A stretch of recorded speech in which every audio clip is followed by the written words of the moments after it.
ओम नमो भगवते वासुदेवाय।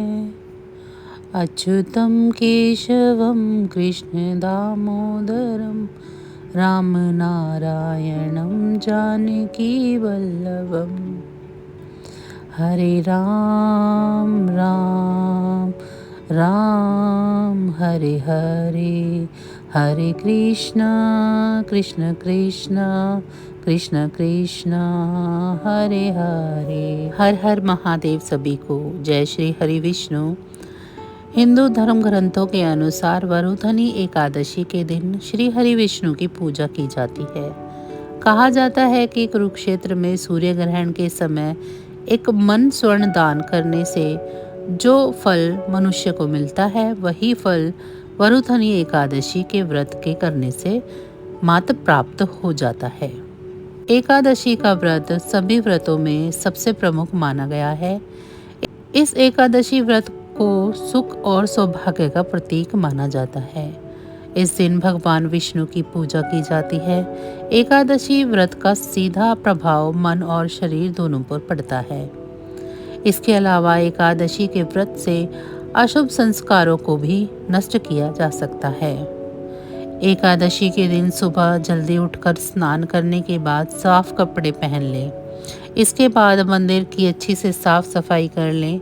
फिर देवी देवताओं को स्नान कराने के बाद साफ कपड़े पहनाएं और मंदिर में दीप प्रज्वलित करें।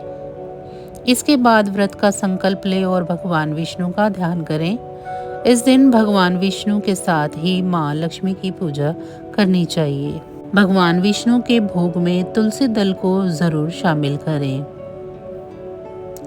इस दिन उपवास रखना बहुत ही उत्तम होता है। अगर उपवास न रख पाए तो कम से कम अन्न खाएं।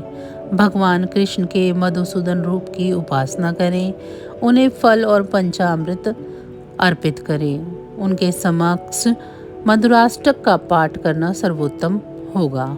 अगले दिन सुबह अन्न का दान करके व्रत का पारण करें। वरुथनी एकादशी पर प्रेम, आनंद और मंगल के लिए मधुराष्टक का पाठ करें। कठिन से कठिन समस्याओं के निवारण के लिए गजेंद्र मोक्ष का पाठ करें। संतान संबंधी समस्याओं के लिए गोपाल सहस्त्र नाम का पाठ करें।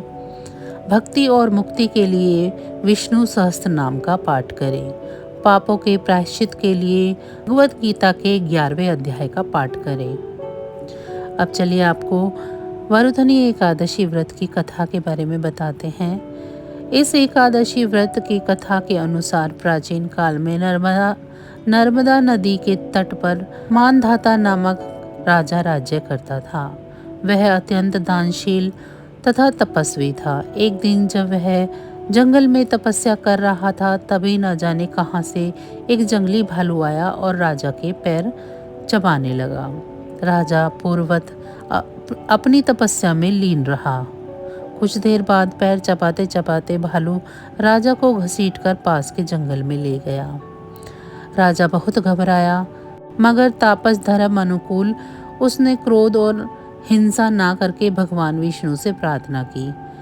करुण भाव से भगवान विष्णु को पुकारा। उसकी पुकार सुनकर भगवान श्री हरि विष्णु प्रकट हुए और उन्होंने चक्र से भालू को मार डाला।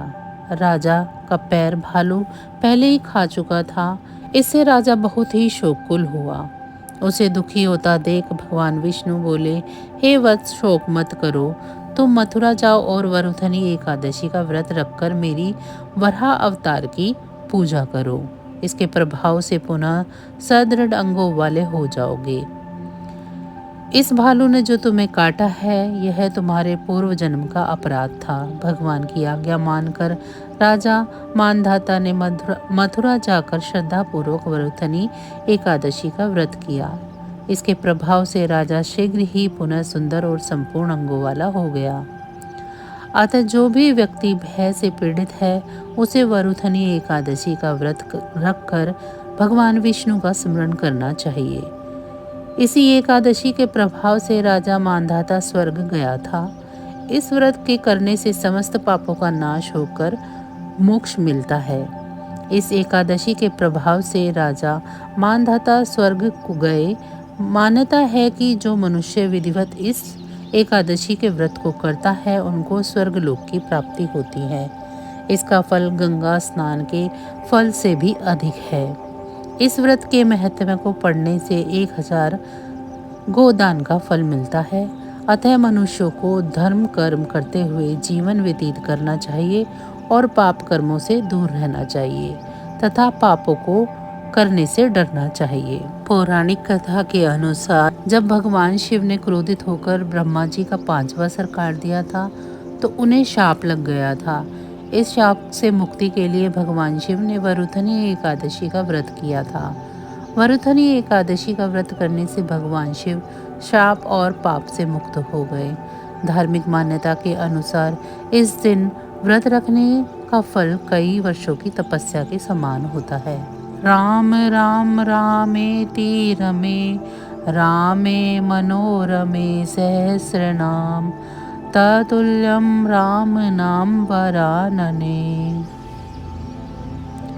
तो बस आज की जानकारी इतनी ही थी। फिर मिलेंगे हम आपको ऐसी ही किसी अन्य जानकारी के साथ अगली वीडियो में। तब तक अगर आपको मेरी वीडियो अच्छी लगी है तो वीडियो को लाइक करें। चैनल को सब्सक्राइब नहीं किया है तो चैनल को सब्सक्राइब कर लें और कमेंट बॉक्स में मुझे ज़रूर बताएं कि आप सभी को मेरी ये जानकारियाँ कैसी लग रही हैं। इसी के साथ भगवान विष्णु की कृपा आप सभी पर सदैव बनी रहे। सभी का बहुत बहुत धन्यवाद।